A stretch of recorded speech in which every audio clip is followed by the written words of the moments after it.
Nah, tadi kan kita sudah belajar mengenai mengidentifikasi ide usaha.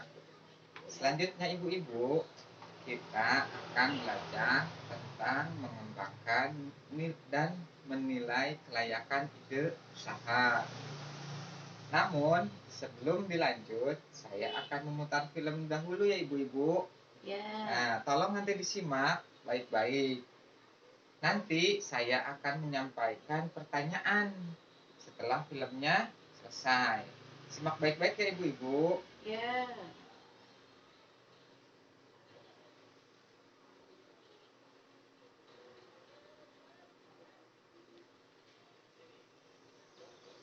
Karena Ita sudah sekolah di PAUD, Ibu punya banyak waktu luang untuk cari uang tambahan. Kebutuhan sekolah anak-anak kan makin banyak. 2 tahun lagi, Dewi masuk SMA, dan Ita di TK. Padahal bantuan tinggal tahun lagi, Ibu mau coba jualan ikan, Pak. Apa berjualan ikan bisa untung, Bu? Pasti untung, Pak. Banyak kok ibu-ibu yang melakukannya. Ibu akan ambil ikan dari petambak di pagi hari dan menjualnya di pasar dengan harga lebih tinggi. Petambaknya dibayar setelah kita selesai jualan. Jadi, kita tidak perlu banyak modal. Ibu kan udah punya sedikit tabungan buat modal, Pak. Tolong disimak ya ibu-ibu. Ya. Jangan mengobrol.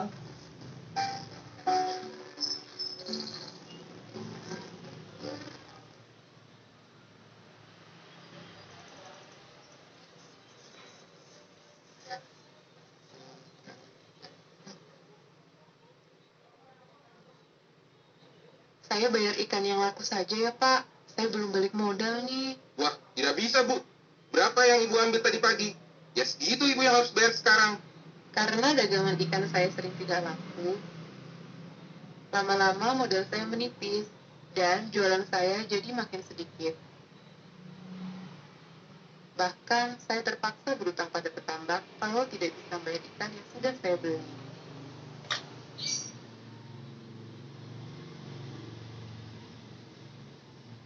Oke, sudah disimak ibu-ibu? Sudah. Nah, saya akan menyampaikan pertanyaannya ya. Masalah apa yang terjadi pada usaha Ibu Lili dari tadi film tadi? Coba, siapa yang mau membantu menjawab?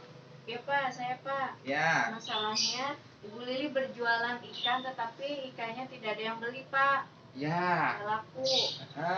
Ada lagi yang berpendapat lain? Ibu Lili jadi sedih Pak. Oke, ya betul tadi yang ibu-ibu sampaikan. Namun, suatu ide usaha tidak bisa langsung dilaksanakan begitu saja. Harus dipikirkan lebih matang bagaimana usaha tersebut akan dijalankan agar nantinya benar-benar mendatangkan untung. Jadi kalau kita sudah punya rencana, harus dipikirkan lebih matang lagi, direncanakan lagi, supaya nanti kita mendapatkan untung. Bukan malah sebaliknya, menjadi buntung, berhutang ke sana, berhutang ke sini, akhirnya jualan kitanya tidak laku. Kita harus bagaimana? Nah, itu. Jadi kita harus merencanakan terlebih dahulu supaya dagangan kita nantinya laku di pasaran. Apa yang dibutuhkan oleh orang-orang nantinya. Nah, selanjutnya mari bantu Ibu Lili mengembangkan usaha ikannya. Yuk kita bantu yuk ibu-ibu. Coba saya nanti punya flipkart. Coba nanti ibu-ibu disimak ya. Flipkartnya tentang memulai usaha.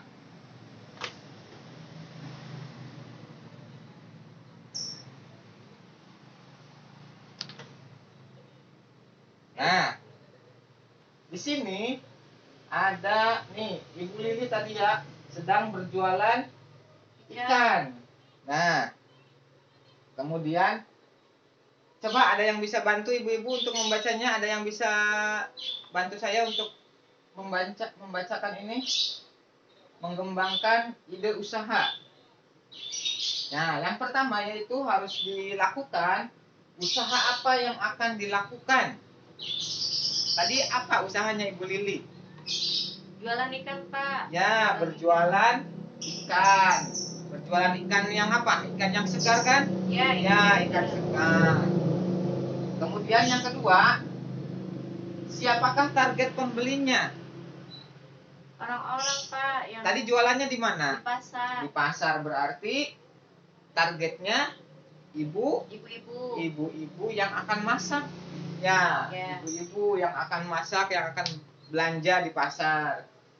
Kemudian yang ketiga, bagaimanakah untung bisa didapat nanti? Nah, kita lihat keuntungannya nanti. Apakah untungnya di mana gitu? Apakah akan laku? Nah, jawabannya ikan dibeli dan dari petambak pagi hari kemudian dijual di pasar dengan harga jual yang lebih tinggi. Nah, Ibu Lili tadi kan ngulak dulu ke petambak, kemudian dia dijual lagi di pasar dengan harga yang lebih tinggi. Ya. Kemudian yang keempat, apakah penyebab kegagalan usahanya selama ini? Tadi Ibu Lili apa kegagalannya? Ya tidak ada yang beli, Pak, ikannya. Kenapa bisa tidak ada yang beli? Karena kemahalan kali, Pak. Menjual ikannya. Bukan, karena kurang merencanakan usahanya, ya. Jadi Iya. Ibu Lili itu langsung ngambil aja ikannya tanpa merencanakan usahanya. Jadi ikan yang dijual tidak dapat bersaing dengan ikan lainnya. Nah, ibu-ibu untuk mengembangkan ide usaha harus memikirkan beberapa hal yang tadi ini nih, ya. Ya. Kemudian barang yang dijual Ibu Lili sama saja dengan yang sudah ditawarkan oleh penjual lain. Nah, kan di pasar tuh ada banyak kan penjual ikan. Ya. Nah, Ibu Lili itu menjualkannya sama. Jenisnya, kualitasnya, harga jualnya, tempat jualnya, target pembelinya. Ya, berhubung tidak ada hal istimewa yang ditawarkan, jadi ibu-ibu tuh tidak ada bedanya dengan penjual lain Ibu Lili tuh. Tidak ada ciri khasnya. Ciri khas Ibu Lili itu apa yang akan dijualkan itu. Ya. Ya. Jadi si pembeli itu sama aja. Ke Ibu Lili atau ke penjual lain juga sama aja ikannya gitu-gitu aja. Harganya sama. Jadi apa yang membedakannya? Nah, itu.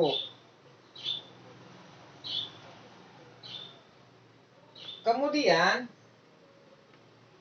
nah, setelah kita bahas ini, mengembangkan ide. Nah, selanjutnya, setelah mempunyai ide usaha, kumpulkan informasi sebanyak-banyaknya seputar ide agar kita bisa mengembangkan ide usaha tersebut serta menilai apakah ide itu dapat dilaksanakan atau tidak.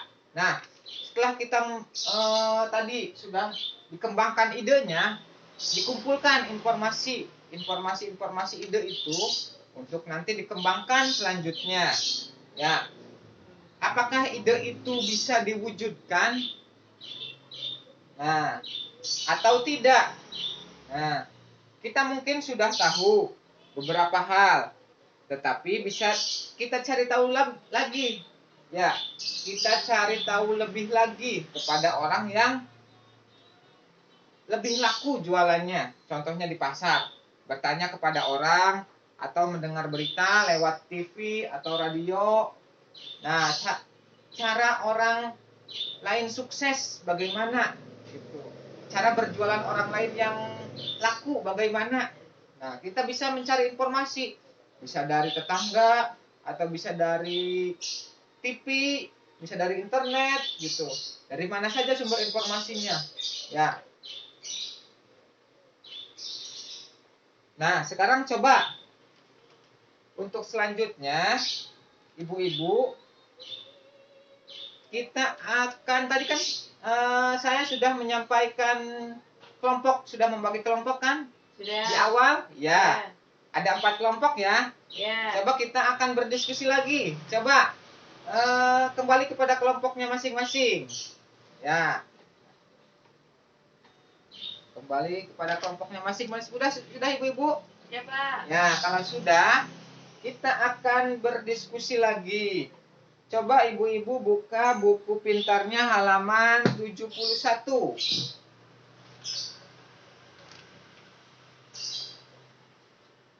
Ada ibu-ibu? Ya, Pak, ada, Pak. Bentar, Pak, belum ketemu. Ya. Ya, Pak, sudah, Pak. Halaman 71 lembar cerita 3A. Ya. Sudah? Sudah. Mengumpulkan informasi. Ya, judulnya. Ya. Ya, tadi kan saya sudah membagi 4 kelompok. Ya. Ya. Coba sekarang saya meminta bantuan kepada setiap kelompok untuk membacakan isi dari cerita yang ada di buku pintar. Kelompok 1 nomor 1, kelompok 2 nomor 2, kelompok 3 nomor 3, dan kelompok 4 nomor 4. Ya, Ya. coba dibaca dulu di kelompoknya.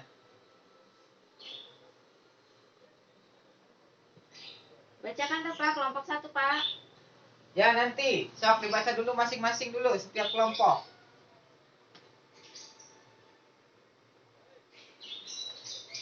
Sudah selesai ibu-ibu? Sudah. Ya, kalau sudah selesai, saya meminta 1 orang setiap perwakilan kelompok untuk membacakannya. Ya. Siap ibu-ibu? Siap. Coba, saya meminta bantuan kepada kelompok 1 untuk membacakan cerita yang ada di buku pintar tersebut. Coba, kelompok 1. Ya. Dalam rangka merencanakan kembali usahanya, Ibu Lili pergi ke pasar tempat ia akan berjualan ikan nanti. Ibu Lili mengamati bahwa di pasar sudah banyak sekali orang yang menjual ikan segar. Sebagian besar pembelinya adalah ibu-ibu. Umumnya mereka membeli jenis ikan yang kecil. Sudah, Pak? Ya, terima kasih kepada kelompok 1. Kita beri tepuk mantul. Bisa ibu-ibu? Ya, Ya. tepuk mantul. Mantul, mantul. Mantul, mantul. Mantap betul. Ya. Sekarang coba saya minta bantuan kelompok 2. Siapa perwakilannya? Ya, coba Ya, Pak. bacakan ibu-ibu. Sok, mangga. Kemudian, Ibu Lili bertanya kepada beberapa pembeli ikan. Dari situ ia mengetahui bahwa mereka lebih suka ikan kecil karena mudah dimasak untuk keluarga dan harganya juga cukup murah.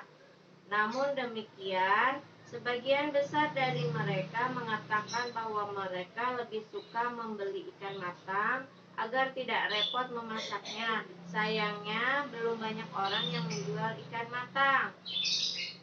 Ya. Dah. Terima kasih kepada perwakilan kelompok 2. Kita beri tepuk keren. Tepuk keren. 1 jempol, 2 jempol. Keren. Ya. Sekarang kita ke kelompok 3. Coba, saya minta bantuan kepada kelompok 3 perwakilannya. Mangga.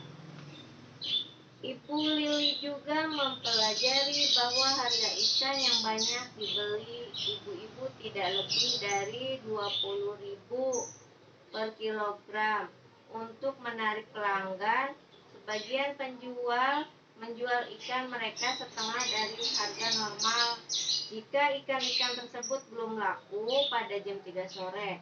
Sesampainya di rumah, Ibu Lili mendengar radio memberitakan bahwa ratusan ikan dalam tambak di dekat desanya sedang diserang jamur. Akibatnya, banyak ikan mati dan tidak dapat dimakan. Ya, terima kasih kepada kelompok 3. Yang lainnya, ibu-ibu simak ya. Lihat buku pintarnya. Yang lainnya yang tidak kebagian membaca, lihat buku pintarnya. Disimak. Didengarkan kelompok yang sedang membacakan. Ya, terima kasih kepada kelompok 3. Mari kita beri tepuk hebat. Hebat, hebat. Hebat, hebat. Hebat. Ya, sekarang kepada kelompok 4. Namun sebelum kepada kelompok 4 masih ingat yel-yel kita ibu-ibu? Ya, coba uang tidak cukup. Ya diatur dong. Ya salah, itu kan sisi 1. Oh, iya. Ya ini kan udah sisi 3. Ya, jadi uang tidak cukup, buka usaha yuk. Oh, Ya, iya. siap. Siap. Uang tidak cukup, Buka usaha yuk. buka usaha yuk. Nah, lanjut kepada kelompok 4. Coba tolong dibacakan perwakilannya.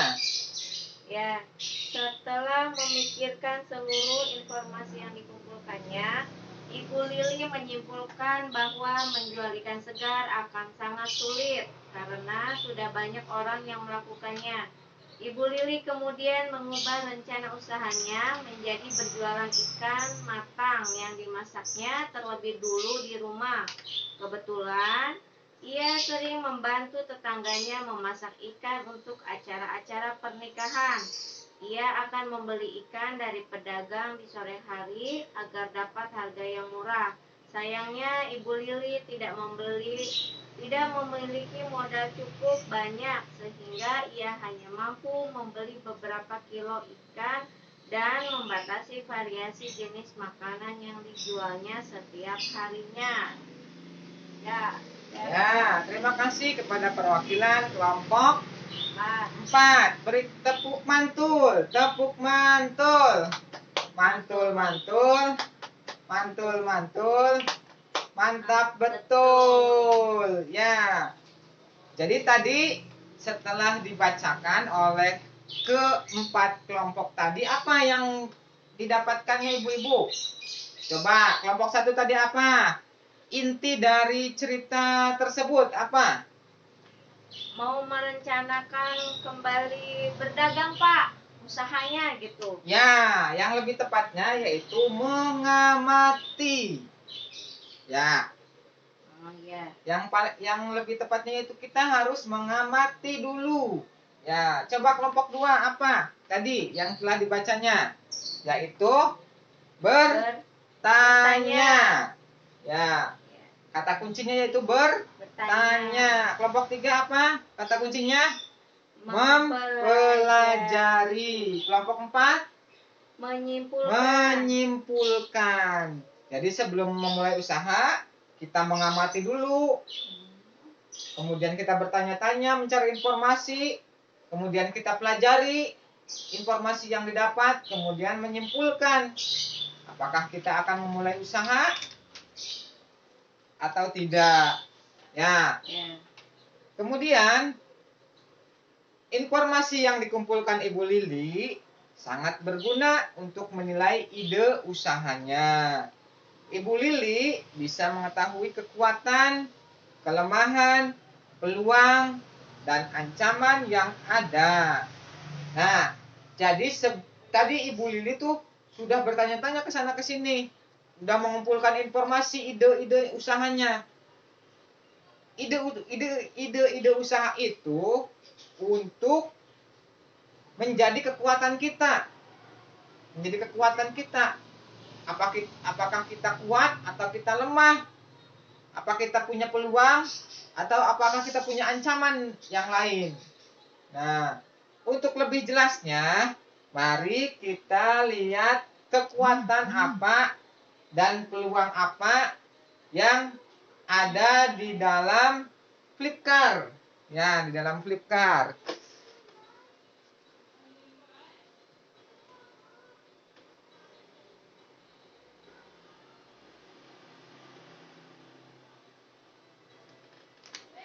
Nah, coba lihat ke sini ibu-ibu. Tepuk semangat. Semangat. Semangat. Ya, masih semangat kan ibu-ibu? Masih. Ya, jangan ngantuk dong. Baru langkah ketiga kita. Ya, coba dilihat Flipkart di sini. Menilai kelayakan usaha. Ya, ada faktor pendukung, ada faktor penghambat. Dari tadi yang ide-ide kita sudah kumpulkan, ada dua faktor.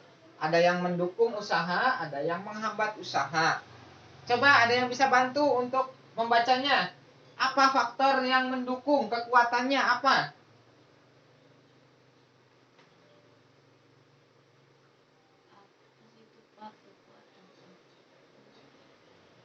Kekuatan apa saja kelebihan usaha kita dibanding Ya, usaha lain? apa saja kelebihan usaha kita dibanding usaha lain yang sejenis?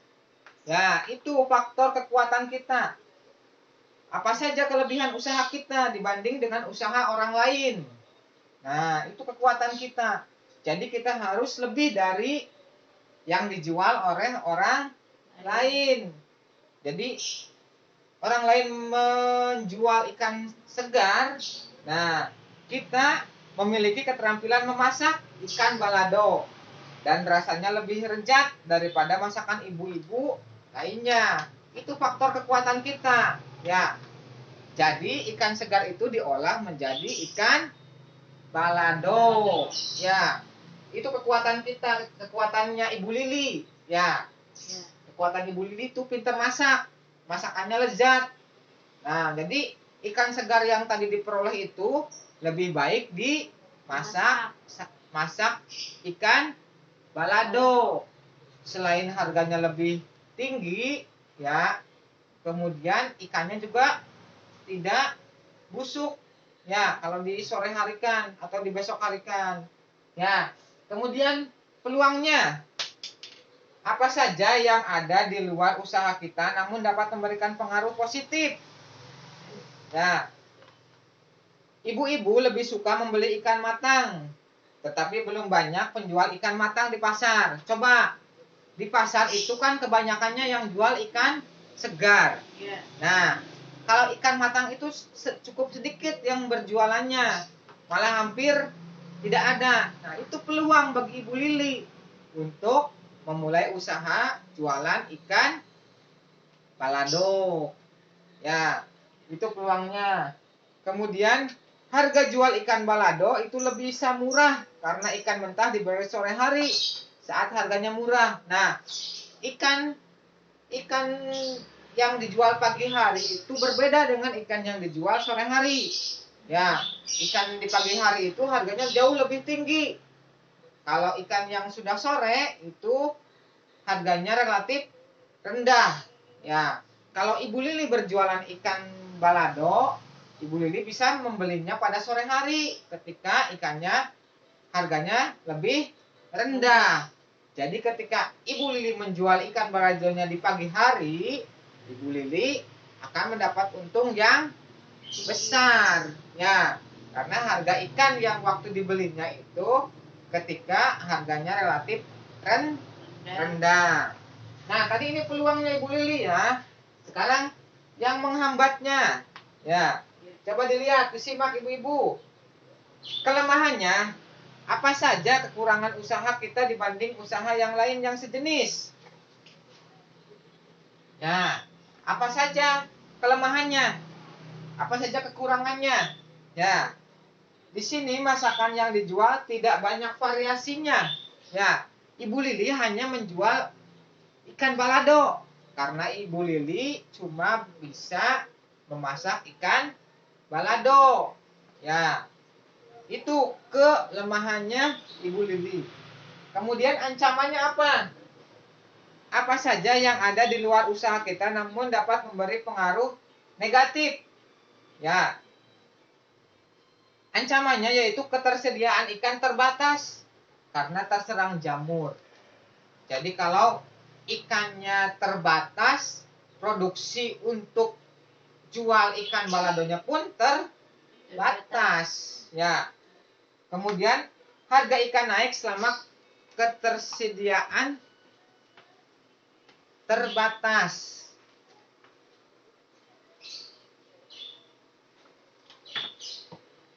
Ya.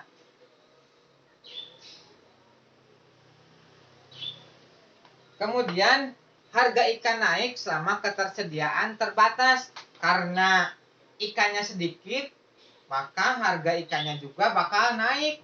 Otomatis harga jual ikan baladonya pun ikut naik. Nah, itu jadi ada berapa nih Bu faktor kekuatannya? Ada 3 faktor kekuatan, ada 3 faktor hambatan. Ya, kemudian cara mengatasi kelemahan dan ancamannya, yaitu dengan cara memikirkan untuk mengatasi kelemahan dan ancaman yang ada. Ya, sampai di sini paham ibu-ibu? Ya, paham Pak. Paham. Ya, kita ulangi ya.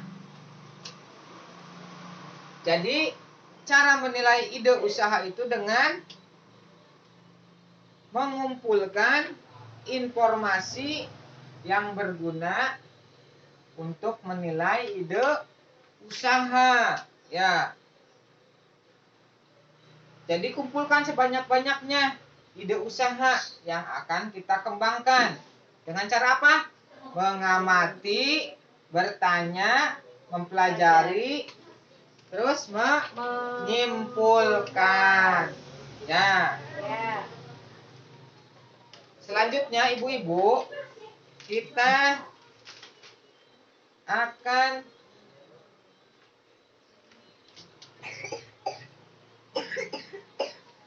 mempelajari